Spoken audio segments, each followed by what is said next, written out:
سەرۆک و ڕاوچی و وەرزشکارێکی سەرمایەدارە باژاری دەستی بەژیان کرد. خێزانەکەی یەکێک بوون لە خێزانە هەژارەکانی پترسپۆرت، بەڵام ئێستا جیهان بە دوای قەبارەی ڕاستەقینەی سەروەتەکەیدا دەگەڕێت. ڤلادیمیر پۆتین ساڵی 1952 لە سان پترسبۆرگ لەدایک بوو. پێچەوانەی ماڵباتەکەی کە هەر کەسەیان خەریکی یەک کار بووە تا کۆتایی ژیانی. پوتین لە لایبێتیدا چەند کارێکی جیاوازی کردووە. لە قوتابخانە بوو، بەڵام کاری بەشی ڕادیۆی قوتابخانەشی کردووە.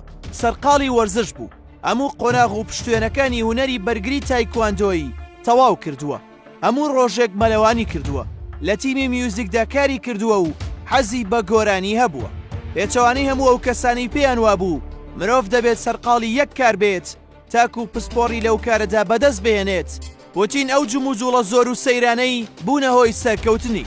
هونەری پوتین تەنها لە وەرزشدا نەبوو، بەڵکو بەهۆی تاقیکردنەوەی چەند بوارێکی جیاوازەوە لە ژیاندا لە ساڵی 1970 ڕێی دەکەوێتە ناو یەکێک لە ڕێکخراوە هەواڵگریە ترسناکەکانی جیهانەوە کە ئەویش ڕێکخراوی KGB بوو.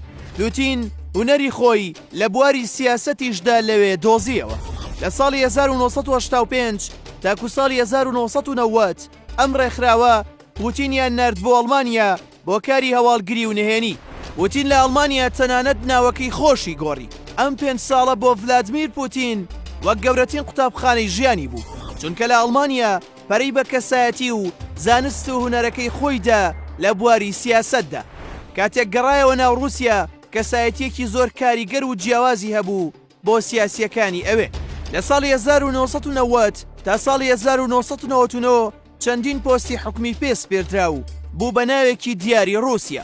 ساڵی 1999 سەرۆکی ئەو کاتی رووسیا بۆریس یەلسن هێندە متمانەی بە پوتینە بوو کە وەک جێگرەوەی خۆی بۆ سەرۆکی رووسیا بە هەموو وڵاتی ناساند. زۆر کەس دەڵێن پوتین خوێندکاری نهێنی بۆریس یەلسن بووە و لە بە پلەسەری خستووە تا لە کۆتاییدا تیرەکەی بەرنیشانەی دیاریکراو کەوت. بەم جۆرە لە دەستپێکی سەدەی نوێدا ڤلادیمیر پوتین بوو بە سەرۆکی رووسیا. دوای ڕووخانی یەکێتی سۆڤیەت رووسیا لە لێواری کەوتندا بوو، بەڵام سیاسەتە بەهێزەکانی پوتین لە بواری ئابووری و دیبلۆماسیدا رووسیایان هەستاندەوە. بەمەش بووەوەی ئەوەی ڕووسەکان جار لە دوای جار متمانە بدەنەوە بە پوتین و بیکەنەوە بە سەرۆک. هۆکاری ئەم سەرکەوتنانەی پوتینەوەیە کە ئەو پیاوە پیاوێکی نهێنیکار و پڕکۆدە. ئەو بەوە ناسراوە هەموو نەیارەکانی خۆی زۆر بە بێدەنگی لە ناو دەبات یاخود بێدەسەڵاتیان دەکات. ڕێگە نادات زانیاریەکانی ژیانی تایبەتی و ژیانی سیاسی خۆی بچنە دەرەوە. سەرڕای ئەوەی تۆڕی هەواڵگری ئەلکترۆنی رووسیا زۆر بەهێزە و سەرچاوی زۆربەی هێرشە ئەلکترۆنیەکان بۆ سەرجیهان زۆربەی جار رووسایە کەچی پوتین خۆی تەلەفۆنی زیرەک بەکار ناهێنێت. تەنانەت بۆ کاروباری حکومی زۆربەی بەڵگەنامەکانی کاغەزن و هەر شتێک بەهادار بێت نایخاتە ناو کۆگا ئەلکترۆنی و تەکنۆلۆژیەکانەوە. لە ساڵی 2008 تاکو ئێستا دەیان جار ڕۆژنامەکانی جیهان باسییان لە سەروەتە خەیاڵیەکەی پوتین کردووە و بە 20 ملیارد دۆلار خەمڵاندوویانە، بەڵام تا ئێستا هەرگیز پوتین نەیوتوە سەروەتەکەی چەندە. ئەگەر ڕۆژێکیش ئەو دەنگۆیە بسەلمێنرێ ئەوە دەردەکەوێت کە پوتین دەوڵەمەندترین پیاوی جیهانە. ئەوەی وای کردووە ئەو گومانی لەسەر تۆخ بێتەوە ژیانە شاهانەکەیەتی، کاتژمێر و جلوبەرگی گرانبەهای هەیە. کۆشکێکی لە کەناری دەریای ڕەشەیە باکەی 1 ملیارد دۆلارە. چەندین فڕۆکەی تایبەتی هەیە.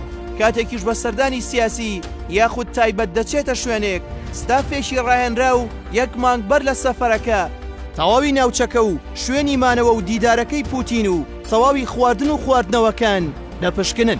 کەسە سیاسیەکانی رووسیا بێئاگانین لەو سەروەتە زەبەلاحە، بەڵامەوان دەڵێن ئەو پارە و سەروەتە هی خودی پوتین نییە، بەڵکو لەگەڵ تەواوبوونی وادەی سەرۆکایەتیەکەی دەیداتەوە بە خەزیێنەی وڵات. بەڵامەوەی تا ئێستا دیارە ئەوەیە کە وادەی تەواوبوونی سەرۆکایەتی ڤلادیمیر پوتین دیار نییە، چونکە هەر جارێک وادەی سەرۆکایەتیەکەی لە ڕووی یاساییەوە تەواو بوو بێت یان یاساکەی گۆڕیوە یاخود بە هۆکارێکی ڕیسپەڕ بووەتەوە بە سەرۆکی رووسیا.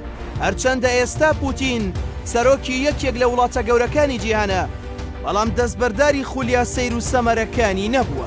ئەو ڕۆژانە یەک کاتژمێر مەلە دەکات. هەندێک جار بە ئامادەبوونی کەناڵەکانی میدیا خۆی ڕوود دەکاتەوە و دەچێتە ناو گۆمێک سەهۆڵەوە. هەفتانە جارێک گیان دوو جار دەچێت بۆ ڕاو. ڕاوی ئاژەڵ و ماسی بەشێکە لە ژیانی.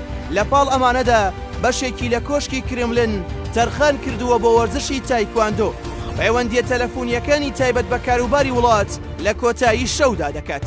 هەر بۆیە بەم پێوەرانە گەر پوتین دەوڵەمەترین سەرۆکیش نەبێت دەتوانین بڵین ئالۆسترین سەرۆکی جیهانە.